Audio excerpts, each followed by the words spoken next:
premier élément, au bout de cette nuit, c'est surtout une pensée pour les collègues blessés dans le département du Var, et notamment celui qui est le plus grièvement et qui a été évacué sur Marseille. Mais effectivement, c'est une journée dense qui a été passée, pleine d'activités, avec de nombreux départs de feu. Une journée qui nous attend aussi ce 25 juillet, extrêmement importante, parce qu'un vent soutenu sur l'ensemble de la zone. Et donc, effectivement, de nombreux moyens engagés. Alors, dans des situations comme celle-ci, pour revenir à la question des moyens, c'est toute une France qui est mobilisée, puisque l'ensemble des colonnes de renfort qui étaient initialement en préventif, c'est-à-dire avant la situation qu'elle ne se dégrade, étaient positionnées sur le terrain et arrivaient justement des zones comme l'Alsace et le Haut-Rhin, l'ensemble des départements de l'Est de la France. Donc nous avions des renforts déjà prépositionnés, et en ce moment même et depuis toute la nuit, des colonnes de renfort arrivent de l'ensemble du couloir rhodanien pour venir renforcer les soldats du feu de Sud-Méditerranée. C'est la situation la plus difficile quand il y a plusieurs fronts comme cela en même temps? Oui, forcément, parce que les forces sont obligées de se répartir sur l'ensemble des chantiers, comme on les appelle, puisqu'en feu de forêt, on appelle ça dans notre jargon un chantier.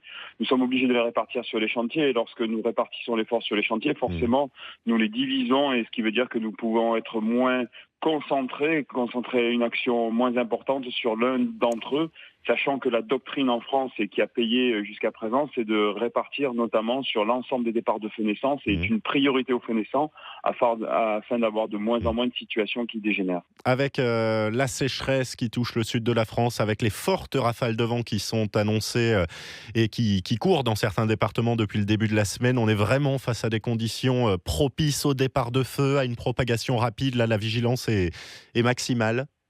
En fait, ce qu'il faut rappeler, c'est qu'il y a deux effets conjugués. Premier élément, c'est que nous avons une sécheresse qui se répète d'année en année. Donc les conséquences de la sécheresse 2016 viennent s'aggraver avec une sécheresse 2017 qui est du même acabit. Des conditions de vent qui sont donc désastreuses, puisque nous avons un vent continu assez fort, 70 à 80 km/h, voire 100 km/h pour la Corse, pendant 3 voire 4 jours. Et quand vous disiez c'est propice au départ de feu, en fait, ce qui serait intéressant, c'est que l'ensemble des habitants prennent conscience qu'en Méditerranée, qu'en Provence, en Corse, on doit avoir une attitude citoyenne et ne pas faire de feu, ne pas fumer, ne pas faire de barbecue, ne pas faire de travaux en forêt. C'est l'attitude à avoir, et si tout le monde respectait peut-être ces usages-là, nous aurions moins de départs de feu, nous devrions moins dépenser nos forces sur des situations qui dégénèrent. Mais forcément, il y a des malveillances. Forcément, il y a des gens qui mettent le feu. Pour vous, il n'y a pas de prise de conscience aujourd'hui sur le risque incendie? Pour nous, il y a deux éléments. Il y a un élément, effectivement, des gens qui n'ont pas l'attitude qu'il faudrait avoir en massif, ne serait-ce que le mégot de cigarette. Alors, les fumeurs vont m'en vouloir, mais je suis désolé. Les mégots de cigarette qui passent par la fenêtre d'une voiture mettent le feu. C'est confirmé. Donc ça, c'est un premier élément. Donc c'est une petite bouteille d'eau dans la voiture, tout bêtement, par exemple, pour avoir un cendrier.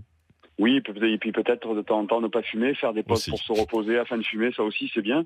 Mais c'est de ne pas faire de feu en forêt, parce que la forêt méditerranéenne est très très vulnérable.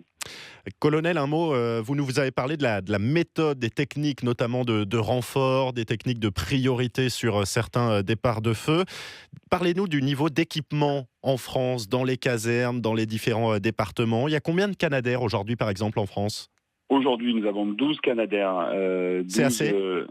Écoutez, dans des situations comme celle-ci, forcément, de manière exponentielle, nous arrivons aux limites de notre système. Pour autant, ce qu'il faut rappeler, c'est que la stratégie en France permet d'éteindre 95% des départs de feu avant qu'ils n'atteignent un hectare. Donc c'est un vrai résultat. La stratégie globale fonctionne en France, mais il arrive un moment où effectivement, on atteint les limites du système et la nature prend tous ses droits, parce que l'ensemble des massifs constitue des potentiels calorifiques secs qui sont énormes.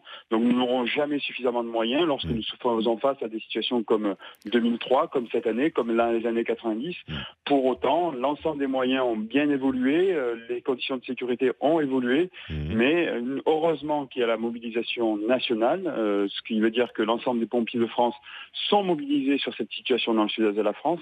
Et il faut savoir également que grâce au mécanisme européen, nous avons mis en préalerte également des moyens européens via Bruxelles pour permettre à des avions italiens ou espagnols qui pourraient venir nous renforcer si tel devait être le cas. Solidarité européenne. Vous parlez d'équipements qui ont évolué. Est-ce qu'il y a des pistes encore pour aller plus loin, pour améliorer, je ne sais pas, l'efficacité des lances, pour faire peut-être d'autres canadaires plus modernes qui peuvent par exemple être en action pendant la nuit? On sait que là, les canadaires sont cloués au sol. Est-ce qu'il y a des pistes comme ça sur le matériel que vous utilisez?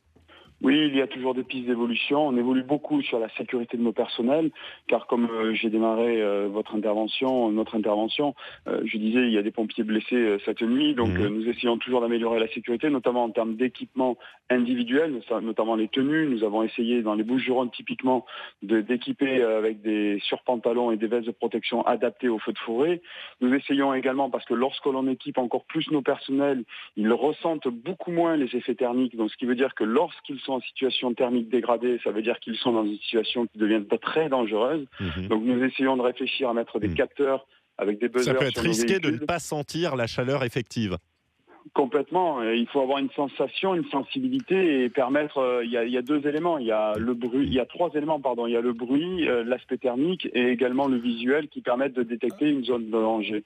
Mais nous essayons aussi de réfléchir à des moyens qui permettent au personnel de moins s'épuiser parce que c'est À des de produits lutter. qui ralentiraient la progression du feu, par exemple?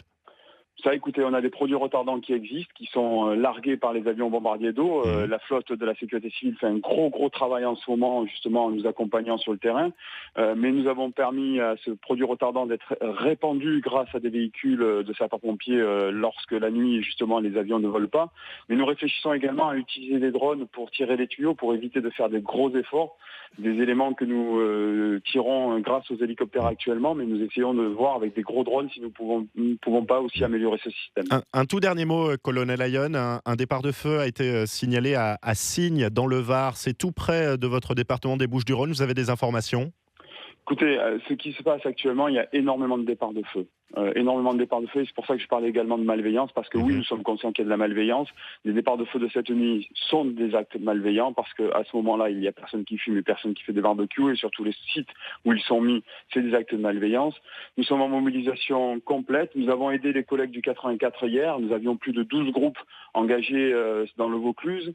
Nous sommes dans le Var depuis hier, cette nuit, où nous avons une colonne de renfort sur Artigues, et là, nous enverrons des moyens si nécessaire, sachant que le département des Bouches-du-Rhône reste aussi en zone sensible. Et nous pensons aux collègues corses, surtout, qui ont un feu qui a dégénéré et qui reste très préoccupant.